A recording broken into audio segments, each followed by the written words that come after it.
Okay, ẹ káàárọ̀, ẹ káàsán, ẹ kúrọ̀lẹ́, ẹ káalẹ́ ní gbogbo tí ẹ ti mú wa. A kí yín káàbọ̀ sí sórí ètò wa lénìí. Àwa náà ni, àwa ni YGY, and a dẹ̀ ti dé lénìí láti wá fún wa ní ètò tó jọjú. Ní gbogbo ìgbà ni a máa ń mú ètò ńláńlá wá, a dẹ̀ tún mú ètò ńlá tó dùn tó jọjú wá ní èní. Inú wa sì dùn láti wà níwájú yín. So lénìí, a wá sọ ohun tó dáa, but kí a tó bẹ̀rẹ̀, èmi ni ọmọ yín, Òjó Dámilọ́lá Samuel Òkìkíọlá Àkànní Ọ̀kẹ́owó. Èmi lọmọ Òjó Òsínlé, ọmọ adìyẹ dàgbà. Èmi lọmọ Òṣùwà képè, ọmọ aképè lọ́jọ́ ọ̀sùn, ọmọ agbanilọ́jọ́ ayé le. Èmi lọmọ yín, mo dẹ̀ ti dé lénìí. Lénìí, a mú àlejò pàtàkì wá sí ọ̀dọ̀ yín. Àlejò tó jọjú la mú wá sọ́dọ̀ yín. A ti wá obìnrin ọmọ Yorùbá tòótọ́, a dẹ̀ ti mú wá lénìí. A fẹ́ wá sọ̀rọ̀ nípa nǹkan tó já lénìí. A fẹ́ wá sọ̀rọ̀ nípa ohun tí a ti ń rò tipẹ́tipẹ́. A fẹ́ wá sọ̀rọ̀ nípa embracing our Yoruba identity àti importance of Oriki. So lénìí a ti mú èèyàn pàtàkì wá. So ẹ jọ̀ọ́ àlejò wa, ẹ̀yin lè máa bá wa sọ fún ara lé orúkọ yín àti gbogbo ohun nípa yín. So thank you please. Ẹ bá sọ fún ara, ẹ bá kí àwọn ará lé, ẹ ṣé gan. Ẹ káàsán, ẹ káalẹ́, ẹ káàárọ̀ gbogbo ẹ̀yin ọmọ káàárọ̀ oòjíire ní gbogbo àgbáyé pátápátá. Orúkọ tèmi ni Wuraola tí ìnagijẹ ń jẹ́ Wuraindabewrinnnnn. Wuraindabewrinnnnn. Ọmọ 20 ọdún ni mí, a sì bí mi sí ìlú Ìkòròdú ní ìlú Èkó. Èmi ni ọmọ Eléṣé, ọmọ Abídolú, ọmọ Ndugbe, Arúlógún bí ẹfin apapa láìláì láti ìlú Ìgbàjà ní ìpínlẹ̀ Kwara. So inú mi dùn púpọ̀ láti. Inú àlejò tó ń gbọ́ ẹ continue. Ẹ jọ̀ọ́ ẹ máa bẹ́ dùn bọ̀. À ń gbọ́ yín, à ń gbádùn yín. Inú mi dùn púpọ̀ láti wà ní ibi báyìí. Mo sì I'm very honored. Thank you so much. Mo nífẹ̀ẹ́ yín gan, mo nífẹ̀ẹ́ gbogbo ohun tí ẹ ń ṣe pátápátá. Ẹ ṣé gan. Olódùmarè á máa kẹ́ yín, á sì máa gẹ̀ yín lágbára Elédùà. Àmín, àmín. Gbogbo ará ilé ló ń gbọ́ yín. Inú wa dùn láti gbà yín àlejò lénìí. So, àǹtí wa Wuraola, a fẹ́ kí ẹ sọ fún ará ilé, kí ni ẹ̀yin kà sí Yorùbá? Àwa wo tí ẹ ní Yorùbá ti ń pé ọmọ Yorùbá ni yín. So kí ni Yorùbá yìí gan-an? Ṣé báwo ni tí Yorùbá ṣe jẹ́? Báwo ló ṣe jẹ́? So kí ni ẹ lè sọ fún wa nípa Yorùbá? Ẹ ṣé gidi gan. Ẹ ṣé olóòtú. Bó tilẹ̀ jẹ́ pé ọ̀pọ̀lọpọ̀ nínú wa mọ̀ wípé kò sí nǹkan tí à ń pè ní Yorùbá nínú Ifá. A mọ̀ wípé Yorùbá ni a lè sọ pé bí ìnagijẹ tí gbogbo àgbáláyé tí wọ́n fún wa. Àwa tí a jẹ́ ọmọ kóòtù òjíire, àwa ọmọ ìpínlẹ̀, àwọn ọmọ Odùduwà, tá pè ní descendants of Odùduwà. So àwa Yorùbá, àwa ni ìpínlẹ̀, àwa ni origin of earth, àwa gangan, àwa la pínlẹ̀ ayé láti Ilé Ifẹ̀, òun la ti ń fẹ̀ tí gbogbo àgbáyé fi ń dé ayé. So ẹ ṣeun. Ẹ ṣé gidi gan, ẹ ṣé gidi gan. Inú wa ń dùn tí ẹ tiẹ̀ ṣe ń rẹ́rìn músẹ́músẹ́ yìí torí pé àwọn tó ń rí yín láti inú ọkàn ń dùn ni, inú àwa náà dẹ̀ ń dùn bẹ́ẹ̀. So kí ló wá yà wá sọ́tọ̀ tá a ṣe jẹ́ Yorùbá yẹn? Kí ló wá yà wá sọ́tọ̀ láàárín ọ̀pọ̀ èrò? Ṣé ẹ̀rí aṣọ tẹwọ̀? Ṣé aṣọ nìkan ni? Ṣé gèlè nìkan ni? Ṣé fìlà tèmi wọ̀ náà ni? Àbí kí ló yà wá sọ́tọ̀ tí a fi ń jẹ́ Yorùbá? Like kí ló distinguish wa láàárín ọ̀pọ̀ èrò? Ẹ mọ̀, àwa lápilẹ̀ ayé yìí, so kí ló yà wá sọ́tọ̀? Ẹ jọ̀ọ́ kí lẹ máa sọ nípa yẹn? Ẹ ṣé gan. Ọ̀pọ̀lọpọ̀ ohun ló yà wá sọ́tọ̀. Àwa ọmọ kóòtù òjíire, èdè wa yà wá sọ́tọ̀, oúnjẹ wa yà wá sọ́tọ̀, ìṣesí wa yà wá sọ́tọ̀.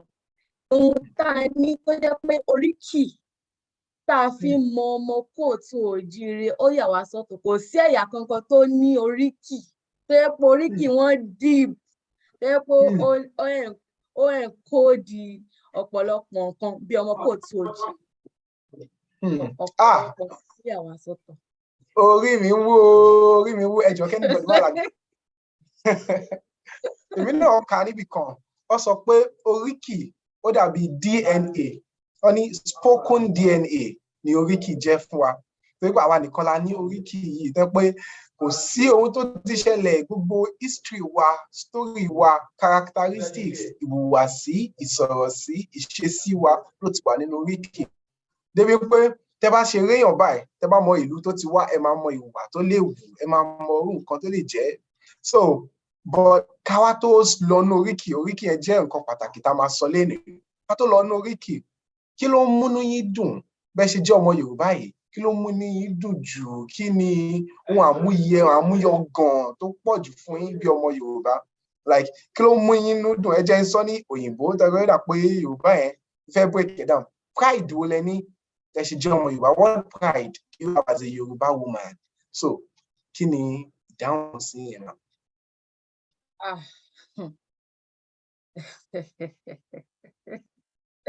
Wẹ́ ọ̀pọ̀lọpọ̀ ohun ló múnú mi dùn láti jẹ́ ọmọ Yorùbá o.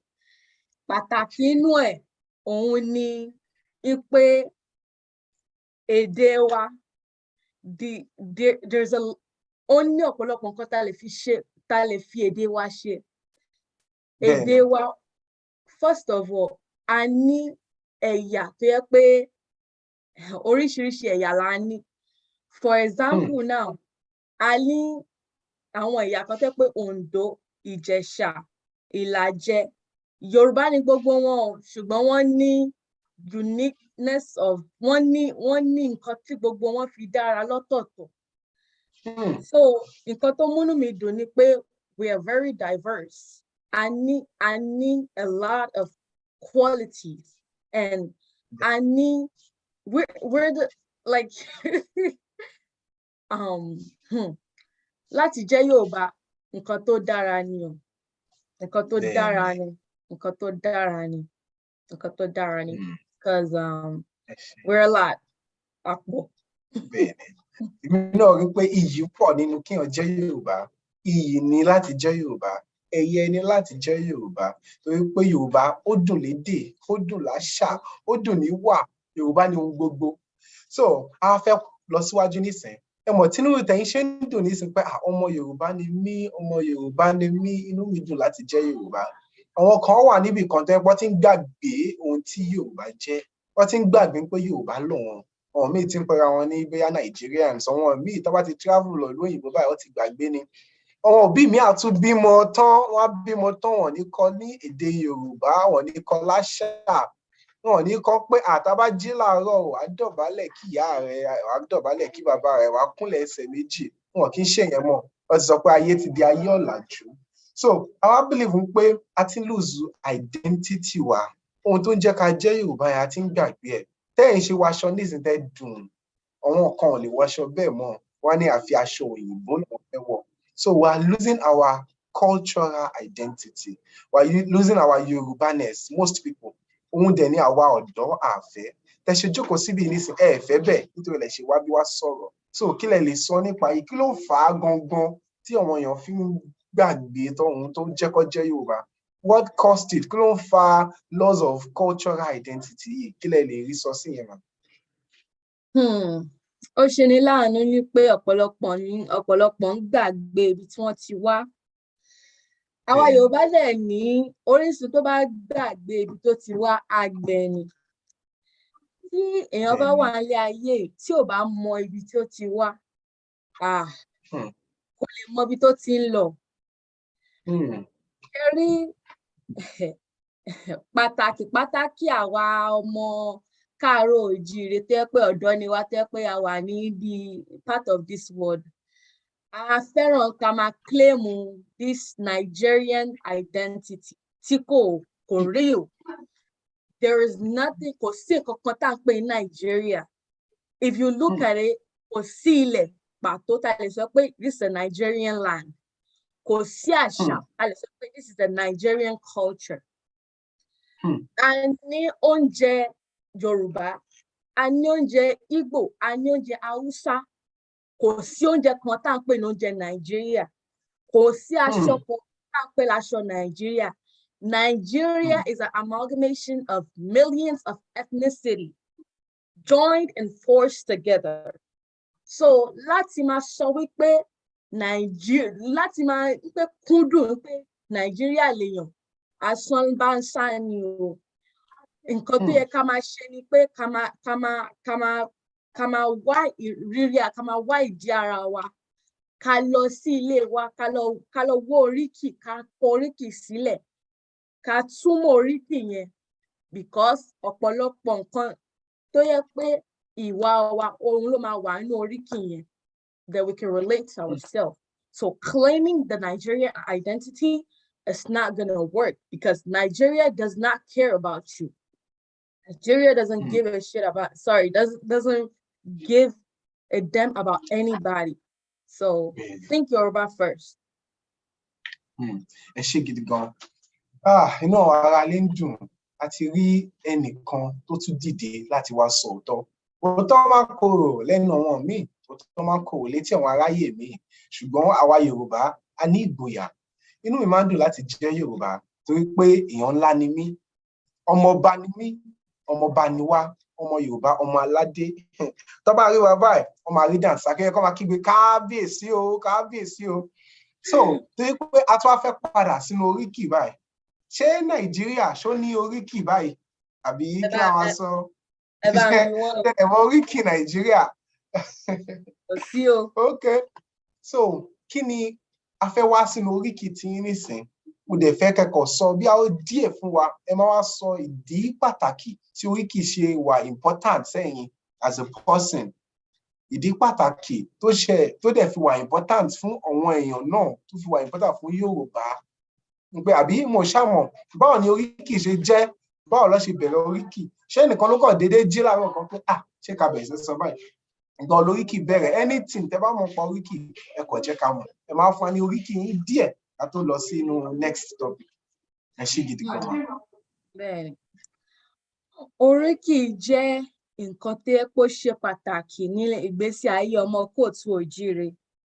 Gbogbo ọmọ kóòtù òjíire tó yẹ pé ọmọ káàárọ̀ òjíire gbogbo ala ní oríkì. Nǹkan ìdílé, nǹkan iyì, nǹkan ẹ̀yẹ òun ni oríkì.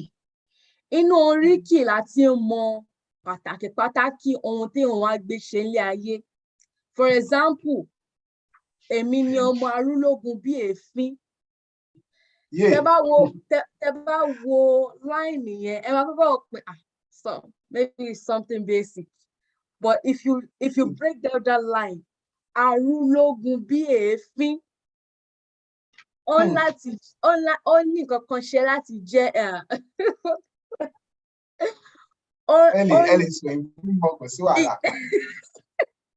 it has something to do with war. Arúlógún, ẹni tó ń rúlógún, tẹ́ pé it's not a okay, imagine kémi jẹ́ pé arúlógún bí èéfín kí wọ́n máa ṣe bí dọ̀dọ̀yọ̀, ṣé kò ṣe pé máa lè ní ní? Rárá, lè jẹ́ bẹ́ẹ̀. Exactly. Apapa láìláì means smoke exhaust. Láti nǹkan bí ogun. So now you can know that my family has something to do with Ogun. Yeah. So it's a lot. It's very important to know your origin. Is ṣe pàtàkì láti mọ orí. Okay, another line. Òkògbẹ́ nílẹ̀ òun ò bá tẹni wá ohun tí mo bá wájú torí ẹni lọ. Òkò tó jowú títí tó béwùrù jowú ní oko. Ó nígbà tó mú àlè roko ẹ̀gàn tó èmo mú mi á ṣe. Meaning that nídìílé wa máa ń jowú. Bẹ́ẹ̀ni. Tí o bá ṣe DNA test gan èèyàn lè rélè nínú kíní o ṣùgbọ́n oríkì ti sọ gbogbo. Exactly bó ti jẹ́ gangan nìyẹn.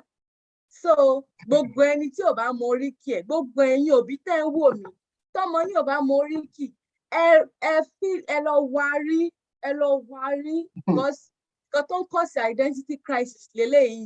Nǹkan tó ń cause identity crisis tẹ́lẹ̀ a lot of people they don't know where they're from, they don't know where they belong, they are just wondering, just going all about.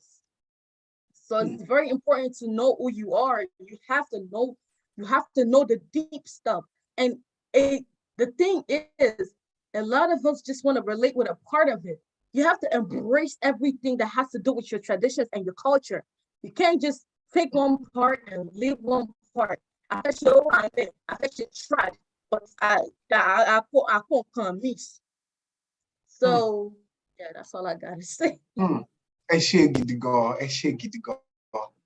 Ìyára lé ọ̀rọ̀ lẹ tún gbọ́ yẹn, ìyá kọ́ ọmọ ẹ ní oríkì, bàbá kọ́ ọmọ ẹ ní oríkì, jẹ́ kó mọ ibi tó ti ṣẹ̀ wá, jẹ́ tó bá mọ ibi tó ti wá, ọmọ ní oríkì báyìí nísìn tí èèyàn bá ń bínú, tí tọkọ bá ń bínú, tí ìyàwó yẹn bá mọ oríkì ẹ̀ dáadáa, ó máa ń ṣẹlẹ̀ nílé wa ni o. Ohun tí mo sọ yìí, tí bàbá mi bá bínú, bí ìyá mi ṣe nǹkan tí wọ́n like, the next thing wọ́n máa bẹ̀rẹ̀ sí ń kí oríkì wọn. Tó bá kí oríkì wọn, wọ́n ti sọ pẹ̀lẹ́ tẹ́lẹ̀, wọ́n lè ti sọ pẹ̀lẹ́ má bínú, tí bàbá mi ò bá gbọ́, tó bá bẹ̀rẹ̀ oríkì yìí báyìí, ìṣẹ́jú márùn-ún kò lè tó ìṣẹ́jú márùn-ún, wọ́n máa bẹ̀rẹ̀ sí rẹ́rìn-ín ni, because oríkì ní agbára láti ó máa wọ okun àyà wọn, ó máa wọnú orí wọn lọ. Yeah, go see your subconscious. Bẹ́ẹ̀ni. Ṣé máa jí wọn dìde, kò sí nǹkan tí ìyá mi lè ṣe, oríkì yẹn ni password. Tó bá ti sọ oríkì, tó bá ní ìdí owó gan báyìí, mi ò ní o, tó bá bẹ̀rẹ̀ oríkì, wọ́n máa kówó bàtà. Oríkì lágbára gan. It reminds you of who you are. It reminds you of where you are going to, and it is everything. Oríkì ó dẹ̀ tún dùn lédè. Mo lọ sọ́jà, mo ò fẹ́ ẹ̀yin lẹ́ni tó, mo lọ sọ́jà, mo fẹ́ rajà. Ìgbà tí mo mọ̀ nǹkan tí màtíà yẹn sọ débi ìlú wo ló ti wá, ìlú tó tí mo ń ná ọjà yẹn, ìlú wo ló ti wá, ọmọ ìlú báyìí níbi ìgbà tí mo wá kí oríkì mi díẹ̀, ìyá yẹn dẹ̀ bẹ̀rẹ̀ sí fún mi ní fìsì, ó fún mi fìsì, because she was surprised ní pé ọmọ Yorùbá kan ṣì wà níbì kan tó ń mọ oríkì wọn báyìí. So there are many people out there nísìnyí tí wọ́n mọ oríkì wọn, so dẹ̀ fẹ́ kí nǹkan kan báyìí ṣẹlẹ̀. So ẹ ṣé gidi gan mà. So a fẹ́ lọ sí nǹkan solution, ẹ̀wọ̀n pa ti sọ àwọn problems kan. So ṣé believe pé Yorùbá nation ó lè jẹ́ bí solution to this identity loss? So kí lẹ feel, and how is that even possible if it is true that Yoruba nation? Then so then how? I could share some few words with us. Ẹ ṣé gidi gan ma. Bẹ́ẹ̀ni o, mo gbàgbọ́ pé Yoruba nation ló máa solve a lot of the identity loss, because tá bá ní Yoruba nation, first of all, curriculum tá máa ní, curriculum tó máa based on ìṣẹ̀ṣe ni, tó máa based on how we ìṣẹ̀dálẹ̀ wa as Yoruba people. If you look at the current Nigerian system, the curriculum doesn't teach about the Yoruba identity. The Yoruba identity is not their focus in Nigeria. And money and àǹfààní láti kọ́ ẹ̀kọ́ ńbẹ̀ díẹ̀. So I have an idea of what was happening. But back then, CRK won't make it compulsory. IRK won't make it compulsory. But Yoruba, Hausa, Igbo, one can spread their parts, or you can choose it whatever you want. That means they really don't care about the identity of people. So, Tabani Yoruba nation, curriculum wa aje lórí ìṣẹ̀ṣe, bá ṣe èdè tá máa sọ nínú iléèwé gan Yorùbá ni, because it's a Yoruba nation. So, and that's the start of evolution, knowing your identity, using language. And nǹkan tá máa underrate ni pé language máa ń lọ sínú subconscious language máa ń lọ. Ìgbà tí mo wà kékeré, ẹ lè imagine àti kan tó máa ń teach mi ní bí what's it called, lesson. And so I'm like, shut up, don't speak Yoruba is vernacular. I was whooped for that. So it went to my subconscious. So growing up, imagine if not for Olodumare, I don't know, I would have been lost. So it's important to, even at home, speak Yoruba to your kids. English is not even a good language. Like, English is very overrated. English doesn't have any all this tonation and all this stuff. English is basic. So yeah, Yoruba nation now. That's gonna solve, it's gonna cure a lot of mental diseases. Bẹ́ẹ̀ni, èmi náà tún rí òótọ́ nìkan tẹ́ máa sọ lóòótọ́. Ní school ń gbà yẹn, tá bá sọ Yorùbá báyìí ìjà ni o, a máa san owó, a máa san 20 naira. Àbí kọ́ tún ná wá. Tó bá lọ sọ́lẹ̀ méjì, tí wọ́n bá sọ pé bóyá tàbí wípé I will not come to school tomorrow. Ọmọ ní bóyá tàbí wípé only 16 naira, and then the money was valuable, and so gbogbo ẹ̀ nísìn, and gbogbo iṣẹ́ tó tẹ̀ tún kọ́ wa gan ní school. I imagine tó bá kọ́ wa in your own language, it will penetrate much deeper. Exactly. Then I'm a relate for where I demand to understand a lot better. And èmi tí wàá béèrè, mo fẹ́ béèrè ni o, ẹ feel ń pẹ́ mọ̀ nísìn. Anytime ní Nigeria, tí wọ́n bá sọ anything nísìn, tẹ́ bá lọ support Yorùbá Germany, you are being tribalistic. Tẹ́ bá sọ anything ní Germany, you are being tribalistic. So if I'm not tribalistic, what as in, is it wrong to be is it wrong to support your tribe? I am Yoruba, for God's sake, Yoruba first. So what do you think about this? New Yoruba nation, listen, will that also solve it? But what do you have to say? Honestly, kò ṣe first time tí mo gbọ́ nǹkan pa ẹ̀ nìyẹn. Tẹ́ bá follow Twitter mi, mo máa ń tweet back and forth nípa Yorùbá. So àwọn set of people wọ́n attack me pé why are you being tribalistic? This is the point. This is the root of you are the problem. This and that. Money, you know what? If supporting my people, embracing my culture, being happy with my identity makes me tribalistic, then I'm tribalistic. Yes. You can deal with it. If that makes me a tribal bigot, yes, that's what I am. Because you don't expect me to suffer.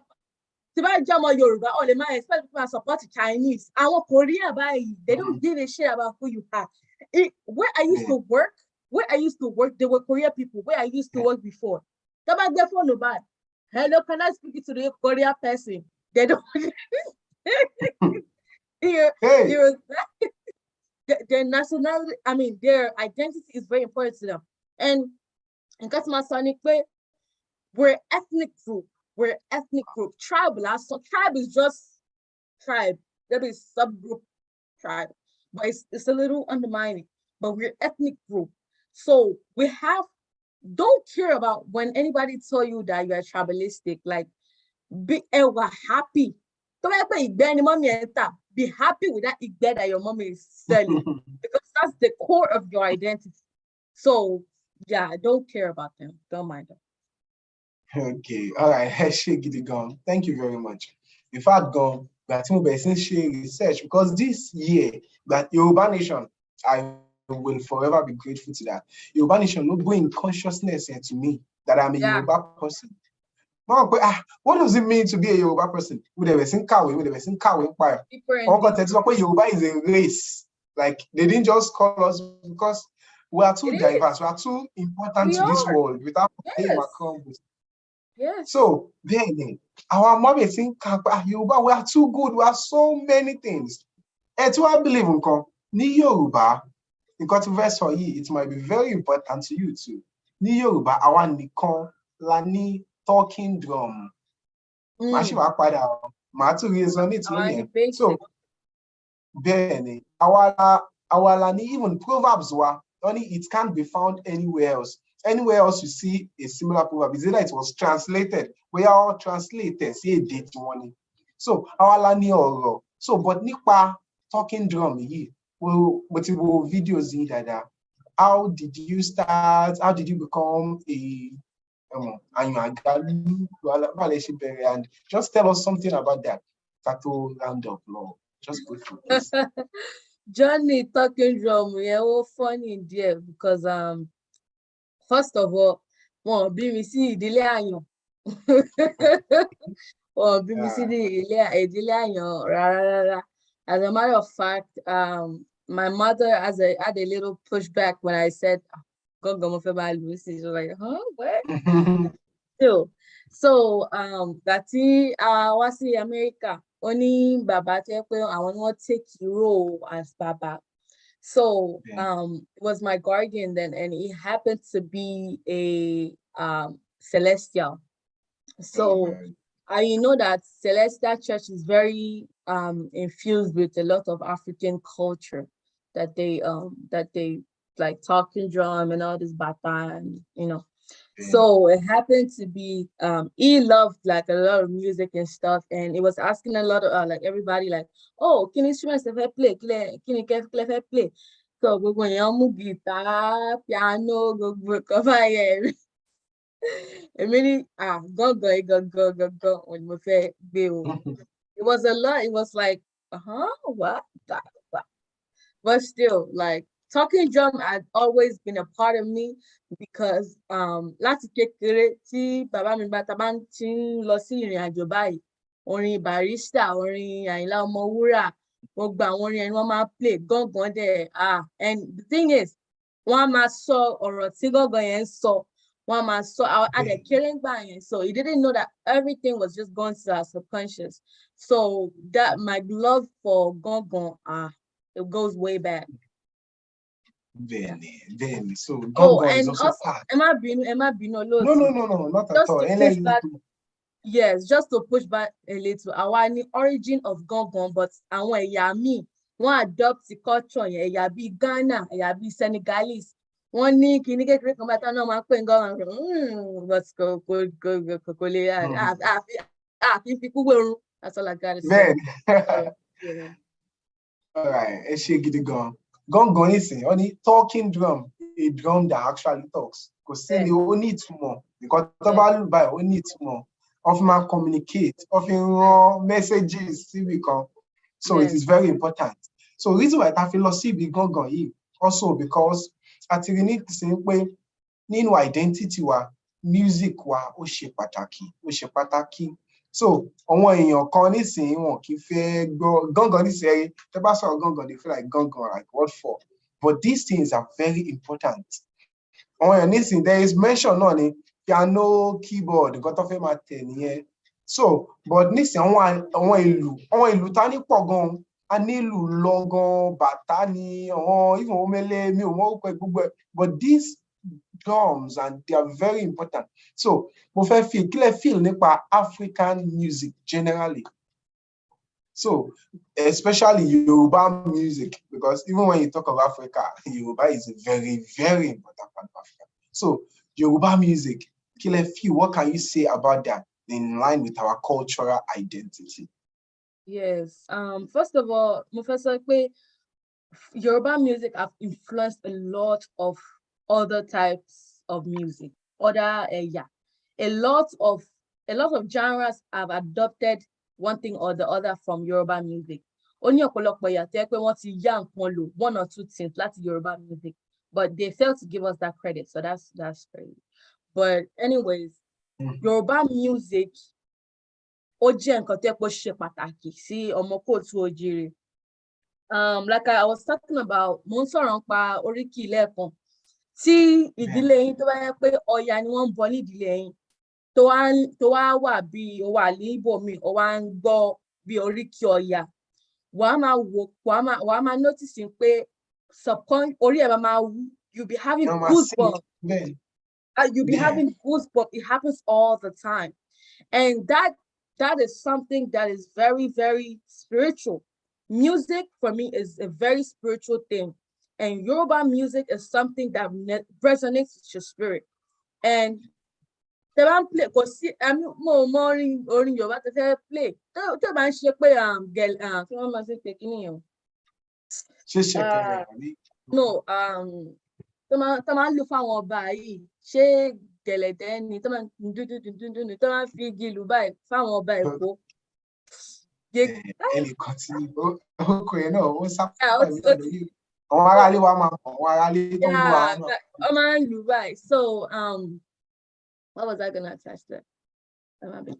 So yeah, that's music is some like talking drum, especially Yoruba music is very, very important. And a lot of, for example, Afrobeats is very infused by Yoruba. Ẹ máa gbọ́ àwọn word bí ọmọge, ẹ máa gbọ́ àwọn ẹjọ́, ẹ máa gbọ́ àwọn small words like ẹ máa gbọ́ ní àwọn orin bí orin Ghana. Ẹ dẹ̀ sọ pé Yoruba kọ́ ni. So it's like, you know, Yoruba culture is very, yeah. In fact, the best part of it is where Yoruba nìsín, we are even beyond the borders of Nigeria. Any Yeah. indigenous Yoruba, ní Ghana, ní Benin Republic, Yes. ní many Togo, places in the world. Cuba, So, Brazil. Benin, Yep. Cuba, Brazil, so we are everywhere. We are everywhere. And inú mi dùn gan lénìí. I am very happy to be a Yoruba person. And I'm sure that everybody at home all feel the same way. So, nísìnyí a ti fẹ́ conclude because a fẹ́ gba àwọn tó ń wà ní àkókò jù. So, now, nípa nǹkan kan báyìí, a kàn fẹ́ béèrè ni, kí ni one benefit tẹ́yin feel pé máa, like one benefit of Yoruba nation to us as large? Apart from regaining our cultural identity, there are other things we also need apart from cultural identity and so on. So, but what one benefit will you just tell us from Yoruba nation, especially to our youths in particular? Yeah. If we get Yoruba nation, we'll be able to claim a lot of things that are us. What's really nǹkan tó yẹ pé a kì í sọ̀rọ̀ nípa ẹ̀ òun ni gbogbo nǹkan tá a ní as Yoruba people. We are so talented, and our brain is wired differently. So if we put all our skill in Yoruba nation, and if we focus and we just stop going back and all this rubbish, just focus on getting Yoruba nation. Because anyways, if we focus on getting Yoruba nation, we will rediscover ourselves, the essence of who we are. And when we rediscover our taba wa ara wa rí, òun la máa lè gbé nǹkan rere ṣe. Tẹ́ ẹ bá mọ ara yín, if you don't know who you are, tẹ́ ẹ bá mọ ìpele ara yín, you're not gonna be able to do a lot of stuff. If your brain is not settled, so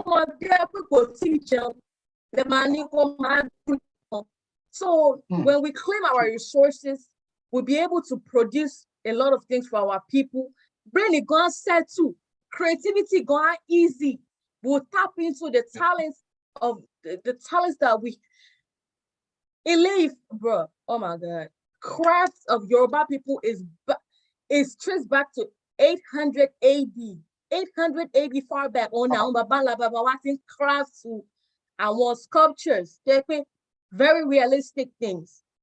So we're talented, it's in our genes. So taba get Yoruba nation, we'll have our own territory, we'll have our own resources, we'll be able to claim our own things. Everything will be good. Like there's nothing else than having Yoruba nation at this point. Because thank you very much. I can even feel passion, it's like, hey, you can't just wait for this to come to pass. And Emma, very soon, we really appreciate.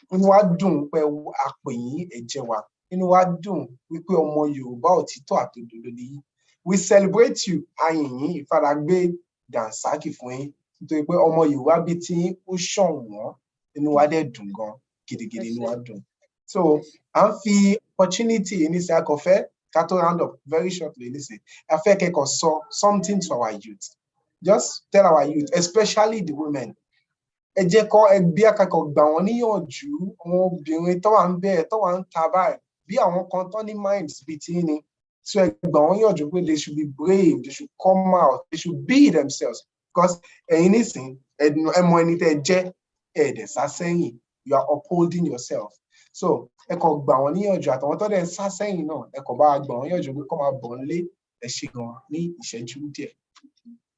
ṣe olóòtú gbogbo ẹ̀yin tẹ́ ń gbọ́ mi tẹ́ pé bí because ọmọ ogún ọdún ni mí actually, so I'm a Gen Z, but still I'm going to talk to my age group. All I gotta say is you have to embrace yourself. There was nothing else outside of embracing yourself. If you don't understand Yoruba,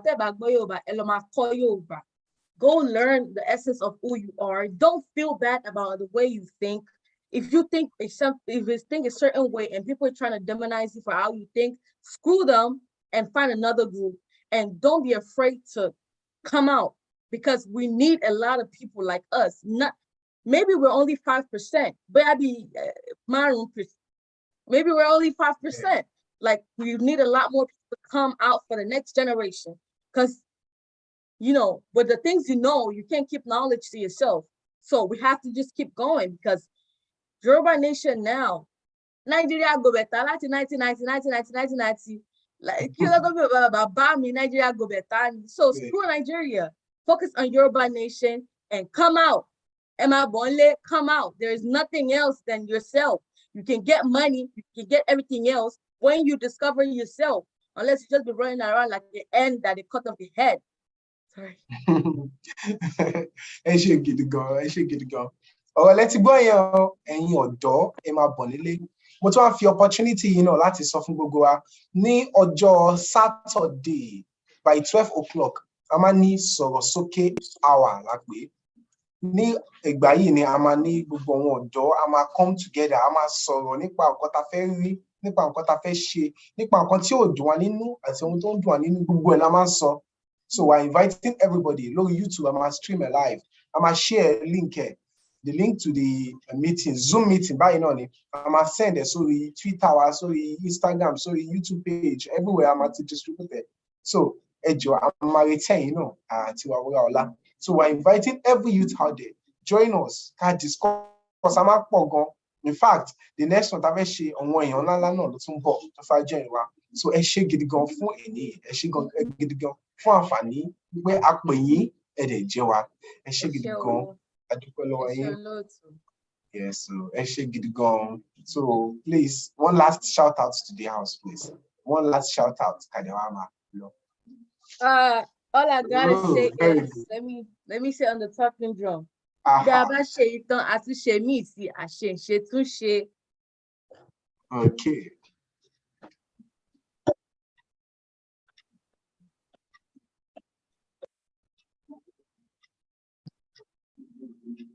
What's the music? Ẹ ṣé gan, lóòtú. Ṣé máa bá wa tún un lò? Kí ló dé? Bí a ó mute bẹ́ẹ̀ díẹ̀. Oh my God. Okay.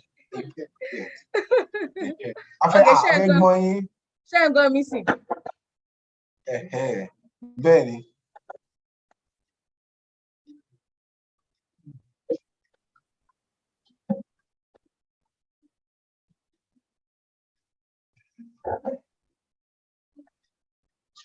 Okay, ẹ ṣé gan o, ẹ ṣé gan fún ẹ ṣé gidi.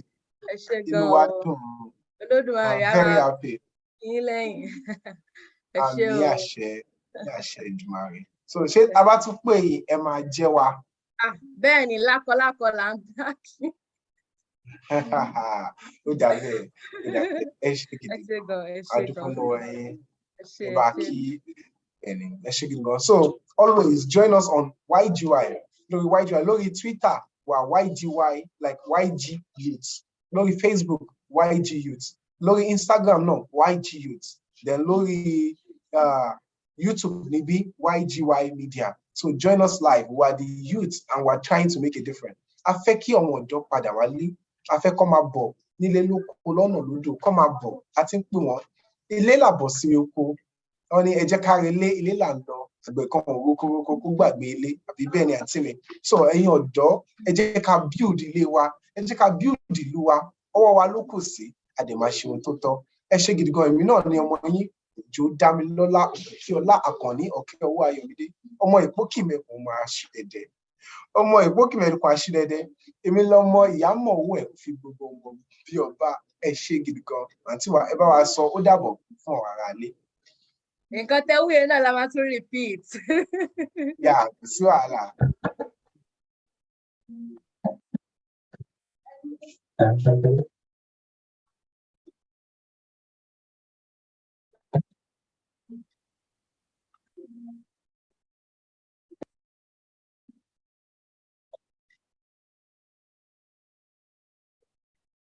Ẹ ṣé wo, àbárúbọ yẹ o. Ẹ ṣé gidi gan. Yes ma, ó dàbọ̀ wá. Yes ma, bye ma. Ẹ ṣé gan ma.